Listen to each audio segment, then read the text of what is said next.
এরপর সেই যুবক বলল যে হুজুর, আমি এরপর থেকে বুঝতে পারলাম দুরুদের মধ্যে যে কি ফজিলত, কি বরকত। এরপর থেকে আমি দুরুদ শরীফ পাঠ করি। প্রিয় দর্শক, এখন কথা হলো যে কোন দুরুদ শরীফ পাঠ করলে আপনার মর্যাদা বেড়ে যাবে, সওয়াব পাবেন। আজকে যে দুরুদ শরীফটা আমি আপনাদেরকে শিখিয়ে দিব, এটা 100 বার হলেও কমপক্ষে জীবনে পড়বেন।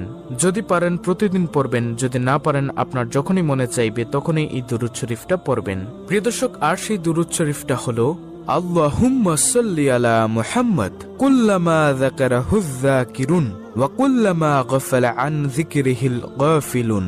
প্রিয় দর্শক, আমি আবার বলছি, দুরুদটি ভালো করে শুনুন, স্ক্রিনশট নিয়ে নিন। আল্লাহুম্মা সাল্লি আলা মুহাম্মদ কুল্লামা যাকারাহুয যাকিরুন ওয়া কুল্লামা গাফালা আন যিকরিহিল গাফিলুন। খুবই পাওয়ারফুল একটি দুরুদ। আপনারা প্রতিদিন 100 বার করে হলেও পড়বেন। যে কোনো সময় মনে চাইলে এই দুরুদটি পাঠ করবেন। টাকা পয়সা, ধন সম্পদ আপনার চতুর্দিক থেকে আল্লাহ রাব্বুল আলামিন আপনাকে দিয়ে দিবেন ইনশাআল্লাহ। অত্যন্ত গুরুত্বপূর্ণ একটি ভিডিও। ভিডিওটি ভালো লাগলে অবশ্যই চ্যানেলটিকে সাবস্ক্রাইব করে পাশে থাকা বেল বাটন অল বাজিয়ে দিবেন। ভিডিওটিতে একটি লাইক দিবেন এবং কমেন্টে আমিন লিখবেন এবং অন্য মুসলিম ভাই বোনদের কাছে ভিডিওটি শেয়ার করে দিবেন, যেন তারাও আজকের ভিডিওটি দেখে এই দুরুদের আমলটি শিখে করতে পারে।